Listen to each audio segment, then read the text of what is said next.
अरे जल्दी से ना बेटी जल्दी छोड़ा हो घाटिया। अरे दुआरा पर अइले हो बेटी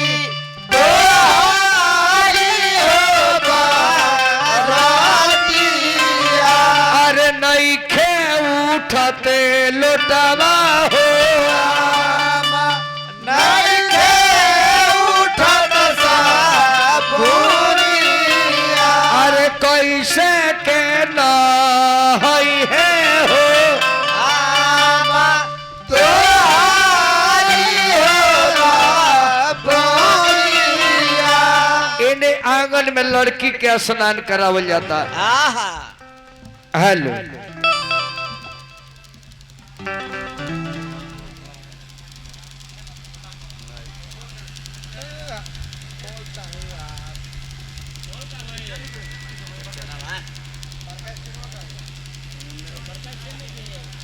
एगो शेर के मनोहर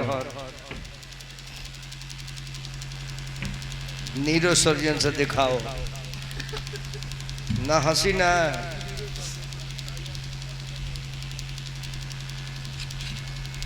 हेलो काजन हमारा बदो कही जलल तो करल कि ना इन्हें लड़की के नहवान होता आंगन में सारा लोग लड़की के देख कर रोवत आवे और लड़का लो ने महफिल में बाप रे का गुड कइले बा के करा कलवाऊ बची पानी देला है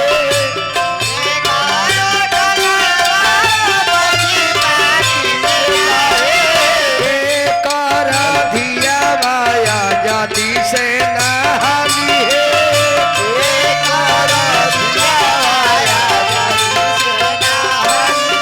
हिमाचल जी के कलवाऊ बची पानी देला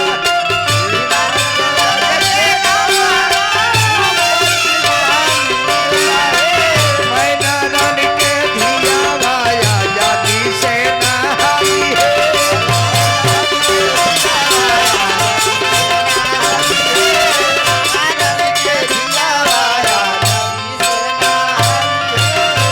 साबुन भी तैयार है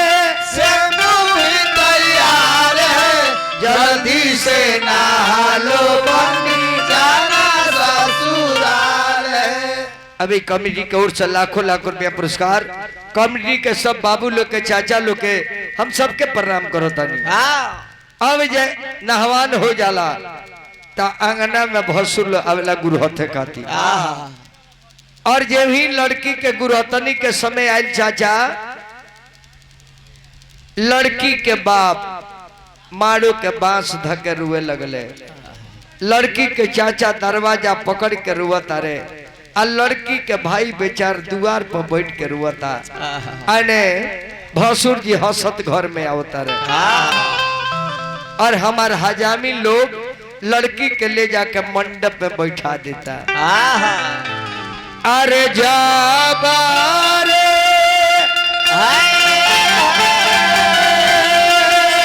सजाना हो लोगा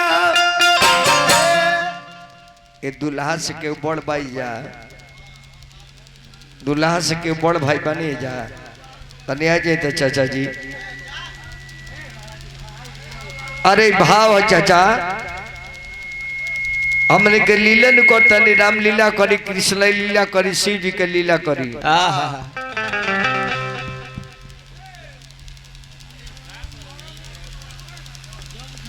उन्हें समूह करके बढ़ जाए चाचा बढ़ जाए पलस्ती मार के बढ़ जाए मुड़ी पे एगो लाल पियर धो दो उजर चिक नहीं खे सखी रे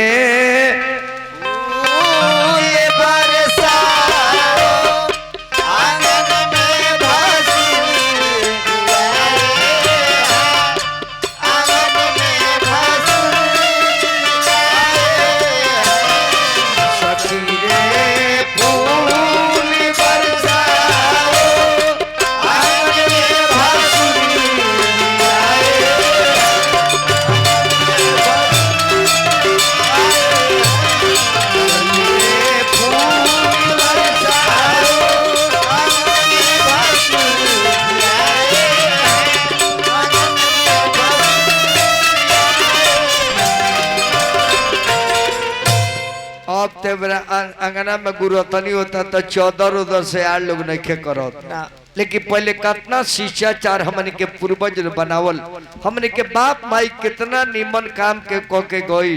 लेकिन हमन के कितना बेइज्जती करा बतानी आहा एगो चादर से ऐड करो हमू काम करी ले जन हमार पुरानिया लोग कैले बा आहा 2 जना लड़का 2 जना लड़का लो बाबू कृपया मंच पर आ जाए तनी चादर से ऐड करे के बाद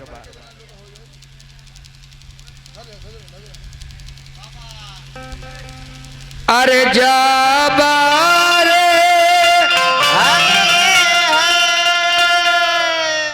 आने के ना हुआ कहे जाबारे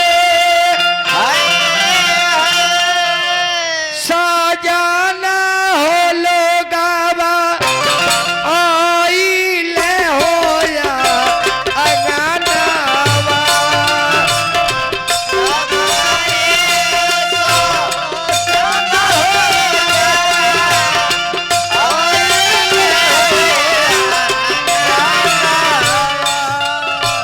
काढ़े ले ही मैं चली रैया अपनी रे पुकारिया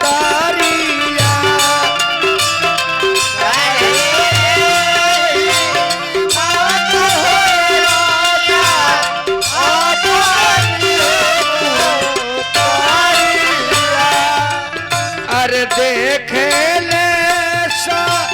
जाना हो लोगावा गिरे ले मुरूरे छाइया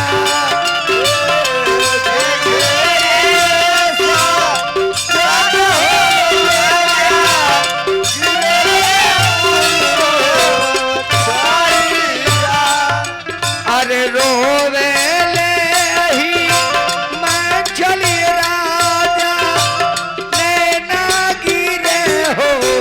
लोरावा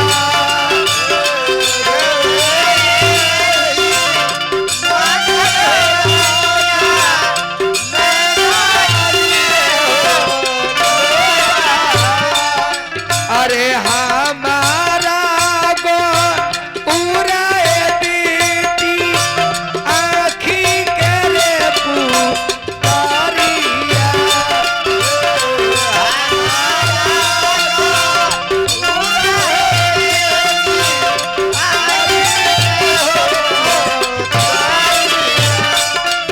अरे दीनावा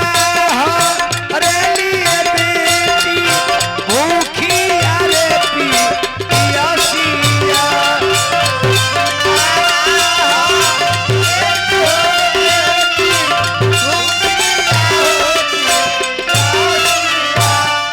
अरतिया अरे लिए बेटी बाबा की हो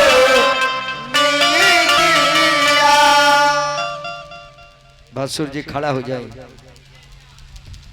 ताग पात लेके काउन थान लेके आइल बानी आहा पूजा कमेटी के सब लोग से निवेदन बा ई भसुर जी गहना कितना लेके आइल बानी रोलो जान ली ताग पात लेके 51 थान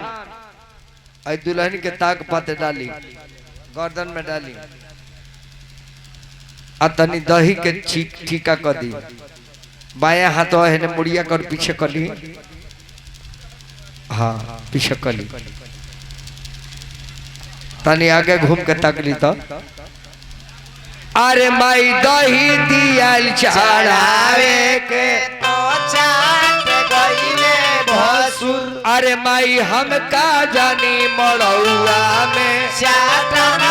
होइले भसुर 51 रुपया पूजा कमेटी के बाबू ले हमारा का पुरस्कार दिल बनी और पूजा कमेटी का हमारे बाबू लो बड़ी दिलदार बनी कमेटी के कोषाध्यक्ष 100 रुपया दिल बनी ये कमेटी में जे भी बा चाहे केव राय जी होके चाहे पौड़ी जी होके चाहे शर्मा जी होके ये भी बाप बहुत दिल कर सबे राजा बा अब रहुआ केक लाइन के चटनी सुनाए तनी उन्हें हो जाए गहना चढ़ गइल बा अब दुल्हा कौने बुलावल जाई अतले महफिल में तनी